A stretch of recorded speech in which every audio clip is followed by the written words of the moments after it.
देखिए जी, सदर मुमलिकत भी पाकिस्तान के सुप्रीम कमांडर हैं और उनको आइन के तहत मुकम्मल तहफ़्फ़ुज़ात भी हासिल हैं। देखिए, सबसे बड़ी अहम बात है कि सदर साहब का जो प्रिंसिपल सेक्रेटरी के हवाले से जो उन्होंने ख़तूत भेजे या वफ़ाक़ी हुकूमत ने पार्लियामेंट में को बिलों की मंजूरी के लिए, तो प्रेज़िडेंट ऑफ पाकिस्तान को आइन के आर्टिकल 75 के बारे में बड़े वो एक्सपर्ट भी है, उनको इदराक भी हासिल है। पहले माज़ी में भी वो अपने इस तरह के बिल वापस भेजते रहे हैं। अभी भी चंद रोज़ पहले भी उन्होंने अपने बिल भेजे हैं, 11-12 वापस किए हैं।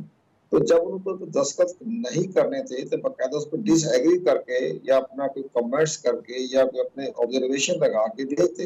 ये प्रेसिडेंशियल रूल ऑफ बिज़नेस है, उसके तहत उस आर्टिकल 75 के तहत उन्हें ये बिल वापस भिजवाते वक़्त अपने को राय देनी चाहिए थी। हम जैसे जब हम फेडरल सेक्टर है, हुँ। जब किसी मामले में हमने अपनी दस्तखत एग्री, डिसएग्री करके फ़ौरन केस को डिस्पोज़ ऑफ करते थे। ये तो नहीं होता था कि उसको खाली कागज़ वापस भेज दें अपने सेक्शन ऑफिसर को। लेकिन ये सारे मामला तो सदर साहब को देखना चाहिए था। लेकिन जहाँ तक मेरी ज़ाती राय ये है कि प्रेज़िडेंट साहब ने खुद सोचा कि मैं दस्तखत किए बगैर ये वापस भेज देता हूँ, तो ये मेरी जो है वो डिसेंट करार दिया जाएगा या तसव्वुर किया जाएगा। लेकिन वो जब उन्होंने देखा कि मेरे स्टाफ ने आगे पार्लियामेंट हाउस के पार्लियामेंट सेक्रेटरी या वज़ीर-ए-आज़म हाउस को नहीं भिजवाए और ख़्याल आ गया तो बिल तो मंज़ूर हो गया और गज़ट नोटिफ़िकेशन कर दिया, तो फिर ये सारी जो गुफ्तगू है सदर साहब की, बड़ा एहतराम है उनका, लेकिन ये आफ्टर थॉट है।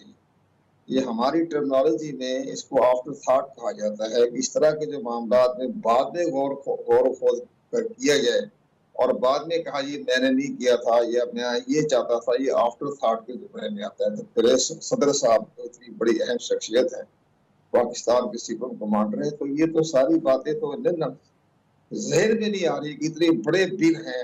आर्मी एक्ट के बारे में बिल आ रहा है और आर्मी ऑफिशियल बिल के बारे में फैसला हो और सदर साहब इतनी लापरवाही करें कि उसको ख्याल ना करें कि इतना बिल मेरे पास रखा और मैं दस्तखत करने कि नहीं करने। तो ये सारी बातें जो आती हैं ये आफ्टर थॉट है और सदर साहब वो कि ज़ाहिर है वो क्रिटिसाइज़ भी हो गए हैं और तनकीद का निशाना बन गए हैं, लेकिन इन प्रिंसिपल देखा जाए ये सदर की शान नहीं होता कि इतने अहम बिलों के बारे में इतनी लापरवाही इख्तियार करे और अपनी प्रिंसिपल सेक्रेटरी में बात डाल दे।